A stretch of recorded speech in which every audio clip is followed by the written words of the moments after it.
seperti apa ya, rancangan eksperimennya itu seperti apa ya, rancangan eksperimennya seperti apa ya. Misalnya kalau kita menggunakan hiburan uji, harus kita bagi sekian kelompok, treatmentnya berapa dosis ya, terus kemudian waktu-waktu samplingnya kapan ya, berapa banyak dan sebagainya, itu desainnya bisa kita terapkan di situ ya pada keadaan luring. Tapi itu sudah tidak boleh lagi. Nah, tapi karena pada kegiatan daring itu kita mencari datanya itu sekunder, bukan primer, maka kita harus juga menentukan bagaimana cara kita mencarinya, gitu ya. Jadi ini penting sekali. Nah, nanti akan kita bahas ya contoh-contoh bagaimana cara kita mencari data sekunder. Nah, gitu. Ya, intinya ya, sekali lagi saya ingin menekankan di sini, kita mengalihkan dari aktivitas pencarian data primer menjadi pencarian data sekunder. Nah, gitu. Ini mengalihkan dari kegiatan luring ke kegiatan daring. Jadi mencari data-data sekunder, bukan primer lagi gitu, ya, bukan primer lagi. Nah, sehingga nanti kita juga harus berpikir bahwa meskipun kita tuh mencarinya data sekunder, maka tetap harus berpikir bahwa data yang kita kumpulkan atau informasi yang kita kumpulkan itu memenuhi syarat kualitas ya, yang diinginkan. Ini yang kita sebut sebagai unsur validitas data. Ya. Kalau kita melakukannya itu secara luring, itu kita akan diminta ya untuk membuat desain yang lengkap ya. Dan nanti kalau kelompok hewan uji itu ada yang kurang ya, seperti itu kualitasnya ada yang kurang. Juga berbagai eksperimen yang dilakukan atau sistem-sistem pengukurannya. Ya, misalnya harusnya itu dengan HPLC, tapi ngukurnya hanya dengan TLC, itu nanti kualitasnya juga berbeda ya. Nah, di dalam data sekunder pun juga perlu kita pikirkan. Ya, misalnya kalau kita mencari data sekunder lewat jurnal-jurnal misalnya gitu ya, atau lewat database, kita lihat kualitas sumber datanya bagaimana. Gitu. Jadi ini menjadi sangat penting sekali. Oleh karena itu nanti para mahasiswa sekalian, ya, ketika mencari data sekunder, perhatikan nanti sumber datanya. Ya, sumber datanya. Kalau kita mencarinya lewat jurnal, ya, lihat dulu kualitas jurnalnya seperti apa. Semakin jurnal itu punya ranking yang bagus, nah, itu biasanya itu punya kualitas yang semakin bagus. Ya, misalnya jurnal internasional ya Q1 misalnya gitu. Ya. Atau jurnal-jurnal yang bereputasi ya, meskipun jurnal nasional tapi itu bereputasi, itu juga kualitasnya terjamin. Jadi oleh karena itu maka saya sarankan nanti kepada semuanya ya, ketika mencari data-data sekunder itu pastikan jurnal-jurnal, kalau kita pakai jurnal ya, itu jurnal-jurnal yang bereputasi ya, bereputasi. Nah, di samping itu, di samping kualitas juga kelengkapan ya. Jadi kelengkapan data sekunder. Ya. Jadi misalnya kita mencari satu aspek ya, misalnya satu aspek data. Mungkin aspek itu punya sudut pandang banyak misalnya itu. Nah, kalau kita hanya mencarinya satu sudut pandang saja, bisa saja berarti itu mungkin datanya kurang lengkap gitu. Tapi kalau kita tuh mencarinya dari berbagai sudut pandang, wah itu berarti lebih lengkap. Nah ini artinya apa? Artinya semakin kita tuh banyak mengumpulkan informasi ya yang terkait dengan topik atau fokus masalah kita dari data sekunder, itu umumnya itu semakin punya kualitas ya, karena semakin lengkap ya, semakin lengkap. Jadi nanti tolong diperhatikan. Ya. Nah, kemudian tidak cukup ya, kita kumpulkan saja itu tidak cukup ya. Tapi kemudian harus kita presentasikan. Ya, gitu. Kita presentasikan dalam hal ini untuk PKMPE itu presentasinya itu dalam bentuk naratif review. Ya, naratif review. Oleh karena itulah maka cara menyusun ya naratif review itu menjadi sangat penting, menjadi hal yang kita untuk diperhatikan ya.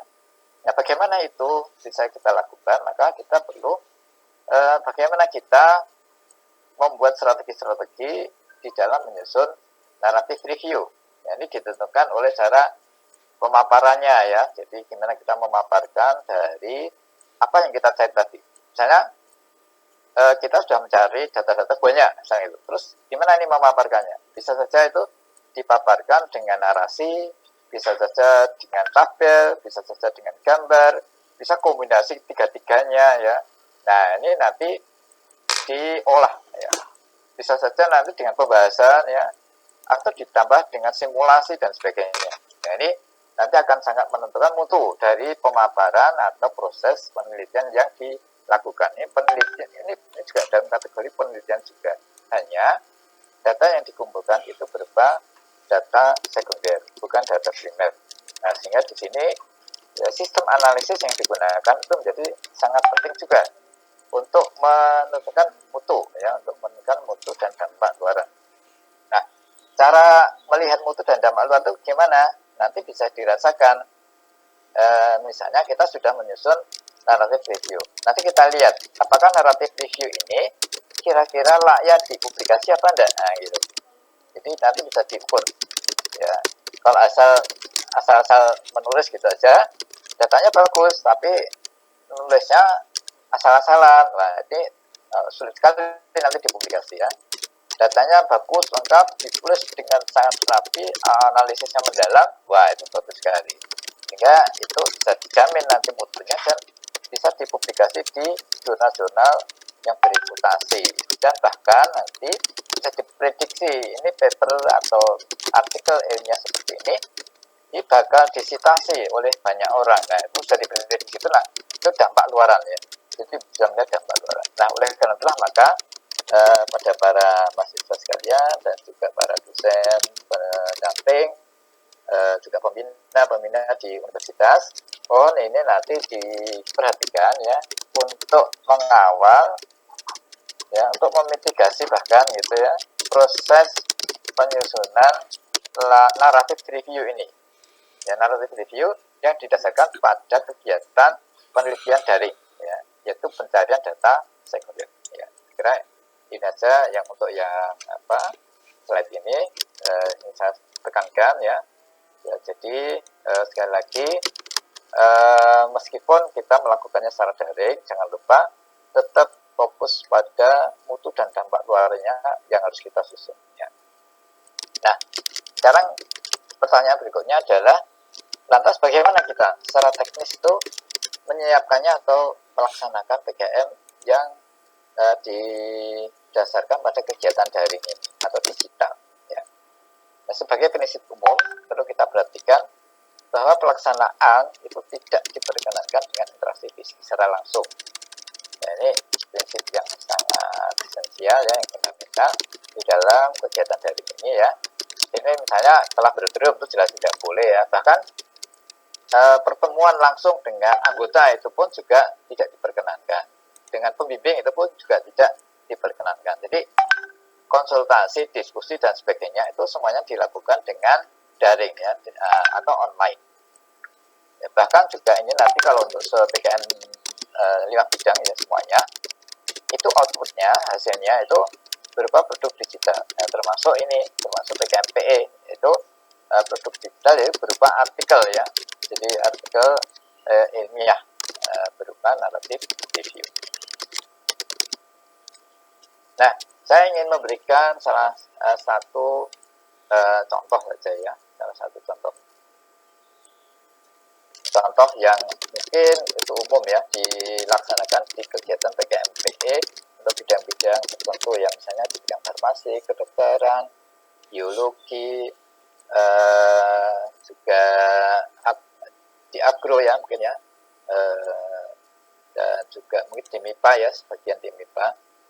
Itu misalnya ini ada satu topik ya, topik pengembangan kulit jeruk sebagai anti aging ya, di topik saja, jadi judulnya bisa bervariasi nanti kalau buat judul ya, tapi ini contoh topiknya ya, contoh topiknya. Nah topik seperti ini kita bisa membayangkan ya, ada dua aspek yang penting di sini. Yang pertama adalah aspek bahan, yaitu kulit jeruk ya, yang akan dieksplorasi Yang kedua itu aktivitas farmakologinya atau aktivitas biologinya.